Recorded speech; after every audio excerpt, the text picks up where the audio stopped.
जय श्री राधे। ज्येष्ठ शुक्ल पक्ष की निर्जला एकादशी की आप सभी को हार्दिक शुभकामनाएं। आप सभी का व्रत संकल्प पूर्ण हो, इन्हीं शुभकामनाओं के साथ शुरू करते हैं निर्जला एकादशी की व्रत कथा। भीमसेन बोले, हे महाबुद्धि पितामह, मेरी बात सुनो। युधिष्ठिर, कुंती, द्रौपदी, अर्जुन, नकुल, सहदेव ये एकादशी को कभी भोजन नहीं करते। वे मुझसे नित्य कहा करते हैं कि हे भीमसेन, तुम एकादशी को भोजन मत किया करो। मैं उनसे कहता हूँ कि हे तात, मुझसे भूख सही नहीं जाती। मैं दान करूँगा और विधि पूर्वक केशव का पूजन करूँगा, परंतु बिना उपवास किए एकादशी के व्रत का फल कैसे मिले। भीमसेन का वचन सुनकर व्यास जी बोले, जो तुमको स्वर्ग अत्यंत प्रिय है और नरक बुरा मालूम होता है, तो दोनों पक्ष की एकादशी को भोजन नहीं करना चाहिए। भीमसेन बोले, हे महाबुद्धे, एक बार भोजन करने से भी मुझसे नहीं रहा जाता, फिर उपवास कैसे करूँगा। हे महामुने, ब्रह्म नाम का अग्नि सदा मेरे पेट में रहता है। जब मैं बहुत सा अन्न खाऊं तब वह शांत होता है। हे महामुने, मैं एक उपवास कर सकता हूँ जिससे स्वर्ग मिल जाए। उस एक व्रत को मैं विधि पूर्वक करूँगा, इसलिए निश्चय करके एक व्रत बतलाइए जिससे मेरा कल्याण हो। व्यास जी बोले, हे नर अधिपति, तुमने मानव धर्म और वैदिक धर्म सुने हैं, परंतु कलयुग में उन धर्मों की करने की शक्ति मनुष्यों में नहीं है। सरल उपाय, थोड़े धन और कम परिश्रम से महाफल प्राप्त होने की विधि मैं तुमसे कहता हूँ, जो कि सब पुराणों का सार है। जो दोनों पक्ष की एकादशी का व्रत करता है वह नरक में नहीं जाता। व्यास जी का वचन सुनकर भीमसेन पीपल के पत्ते की तरह कांपने लगे और डरकर बोले, हे पितामह, मैं क्या करूं? मैं उपवास नहीं कर सकता, इसलिए हे प्रभु, बहुत फलदायक एक ही व्रत को मैं मुझसे कहिए। व्यास जी बोले कि वृष व मिथुन के सूर्य में ज्येष्ठ मास के शुक्ल पक्ष की जो एकादशी है उसका यत्न पूर्वक निर्जल उपवास करना चाहिए। स्नान और आचमन में जल का निषेध नहीं है। मसी भर सुवर्ण का दाना जिसमें डूब जाए उतना ही जल आचमन के लिए कहा गया है, वही शरीर को पवित्र करने वाला है। गौ के कान की तरह हाथ करके मसी भर जल पीना चाहिए। उससे थोड़ा या अधिक जल पीने से मदिरा पान के समान होता है और कुछ न खाएं, नहीं तो व्रत भंग हो जाता है। एकादशी के सूर्योदय से दूसरे दिन के सूर्योदय तक जलपान न करें। ऐसा करने से 12 महीने की एकादशी का फल उसको बिना यत्न किए मिल जाता है। फिर द्वादशी को सवेरे निर्मल जल में स्नान करके ब्राह्मणों को जल और सुवर्ण का दान करें। फिर व्रत करने वाला कृत्य होकर ब्राह्मणों सहित भोजन करें।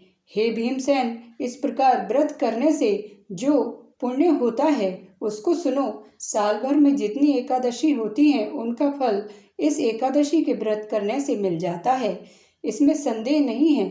शंख चक्र गदाधारी कृष्ण भगवान ने मुझसे कहा है कि सब धर्मों को छोड़कर मेरी शरण में आओ। एकादशी को निराहार रहने से मनुष्य सब पापों से छूट जाता है।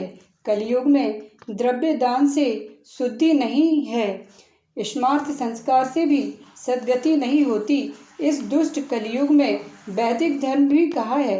हे वायुपुत्र, बार बार विशेष क्या कहूँ, दोनों पक्ष की एकादशी में भोजन न करें। ज्येष्ठ के शुक्ल पक्ष की एकादशी में जल भी वर्जित है। हे वक्र उदर, इसका व्रत करने से जो फल मिलता है उसे सुनो। सब तीर्थों से जो पुण्य होता है और सब दान करने से जो फल होता है, हे वक्र उदर, वह फल इस एकादशी का व्रत करने से मिल जाता है। साल भर में शुक्ल पक्ष और कृष्ण पक्ष की जितनी एकादशी हैं उनका उपवास करने से धन, धान्य, बल, आयु, पुत्र, आरोग्यता मिलते हैं। वे सब इस एकादशी के व्रत करने से मिल जाते हैं। हे नर व्यग्र, मैं तुमसे सत्य कहता हूँ कि इतना व्रत करने से बड़े शरीर वाले भयंकर काले पीले रंग के दंड पासधारी यम के दूत उसके पास नहीं आए, बल्कि पीतांबरधारी हाथ में चक्र लिए हुए सुंदर विष्णु पार्षद उसके पास आते हैं और अंत समय में उस मनुष्य को विष्णु लोक में ले जाते हैं। इसलिए यत्न पूर्वक निर्जल व्रत करना चाहिए। फिर जलदान और गोदान करने से मनुष्य सब पापों से छूट जाता है।